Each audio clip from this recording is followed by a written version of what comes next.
आज हम आदि वृंदावन कामवन काम्यक वन स्थित ये चतुर्युगी महादेव और पांचों पांडव मंदिर जो एक बहुत ही प्राचीन स्थल है वहाँ पर आए हैं।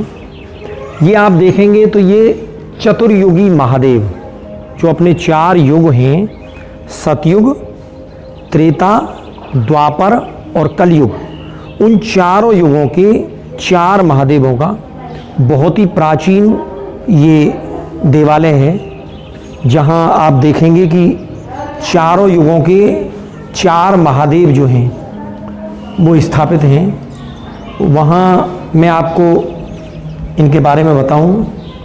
ये जो सबसे बड़े जो महादेव जो शिवलिंग आपको दिखाई दे रहा है, ये सतयुग का प्रतीक है। सतयुग के महादेव के रूप में ये स्थापित है और ये इनसे जो आकार में छोटा है वो त्रेता युग का प्रतीक है और ये त्रेता युग के महादेव के रूप में स्थापित हैं। और ये जो उनसे छोटे दिखाई दे रहे हैं ये द्वापर युग के प्रतीक हैं और ये द्वापर युग के महादेव के रूप में यहाँ पर विभूषित हैं। और वे चौथे जो महादेव हैं वो कलयुग के प्रतीक के रूप में कलयुग के महादेव हैं। इस प्रकार से ये चारों युगों के 4 महादेव हैं। ये स्थल पहले बड़ा जीर्ण शीर्ण था। एक छोटे से चबूतरे पर ये चारों महादेव स्थापित थे। पंचम पीठाधीश्वर शुद्धाद्वैत श्री गोकुल चंद्रमा जी हवेली के पंचम पीठाधीश्वर शुद्धाद्वैत पंचम पीठाधीश्वर श्री बल्लवाचार्य जी महाराज श्री की कृपा से और अन्य वैष्णव भक्तों की कृपा से इसका जीर्णोद्धार हुआ और ये मंदिर इस स्वरूप में आपको दिखाई देने लगा।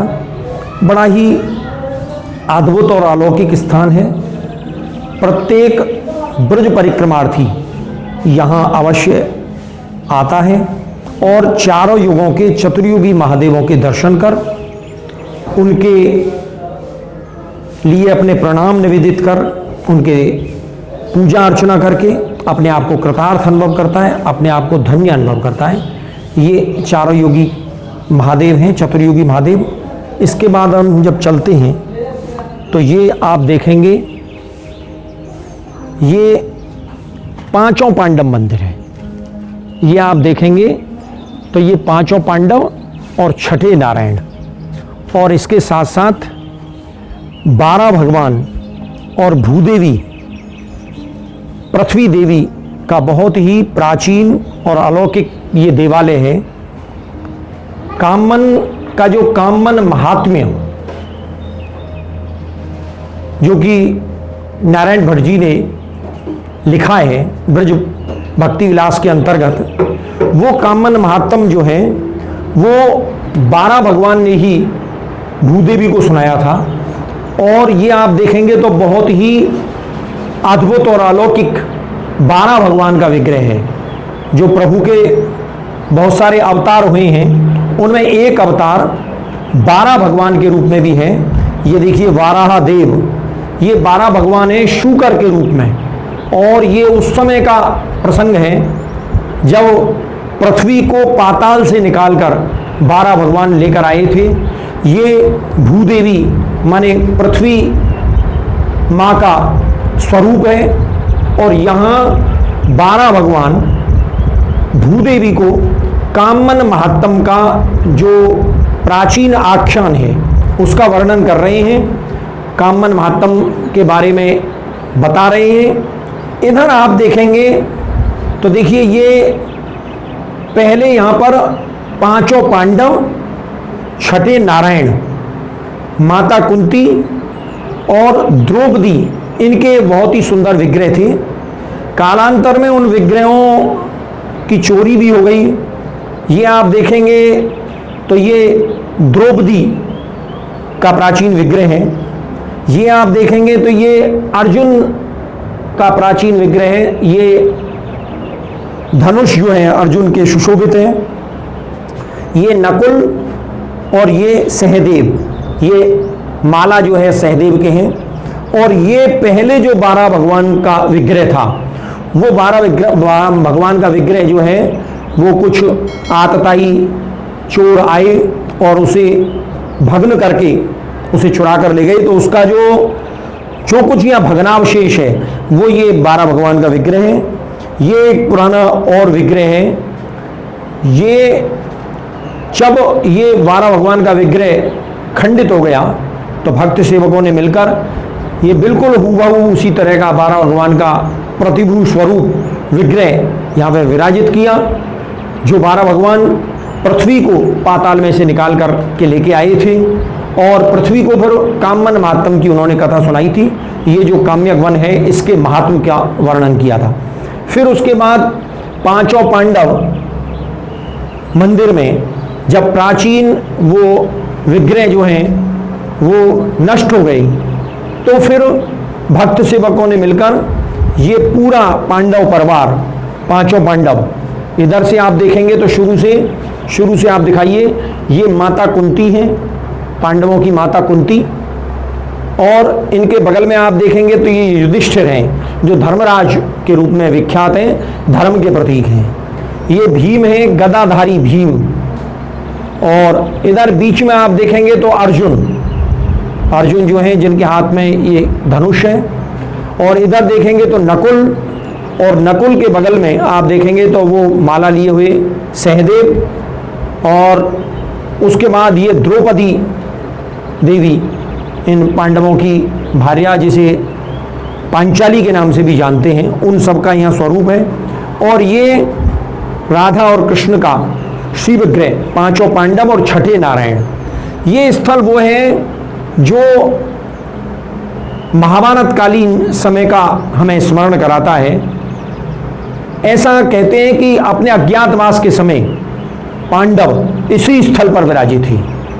जो उनको 12 वर्ष का वनवास और 13वें वर्ष का जो अज्ञातवास हुआ था, उस अज्ञातवास के समय पर पांचों पांडव और माता कुंती और द्रौपदी ये सभी इसी स्थल पर विराजित थे अज्ञातवास के समय। और यहीं इसी देवालय के पास में धर्मकुंड है। वहाँ धर्मकुंड में यक्ष और युधिष्ठिर का संवाद हुआ था। जब प्यास लगी और यहाँ से पांचों पांडव एक एक करके जल लेने के लिए उस धर्मकुंड पर पहुँचे तो वहाँ यक्ष ने उनसे प्रश्न किया कि अगर आप इस प्रश्न का जवाब नहीं देंगे तो आप यहीं पर आपकी मृत्यु हो जाएगी। उन्होंने जल पीने से पहले उन प्रश्नों के जवाब नहीं दिए और धीरे धीरे करके शनै शनै करके वो एक एक शांत होते गए। वो यक्ष युधिष्ठिर संवाद का साक्षी धर्मकुंड भी यहीं पास में स्थित है, जिसके हम आपको किसी दिन दर्शन कराएंगे। और उसी के पास ही धर्मराज का कुआं भी स्थित है। ये दोनों ही स्थल इस पांचों पांडव मंदिर के पास हैं।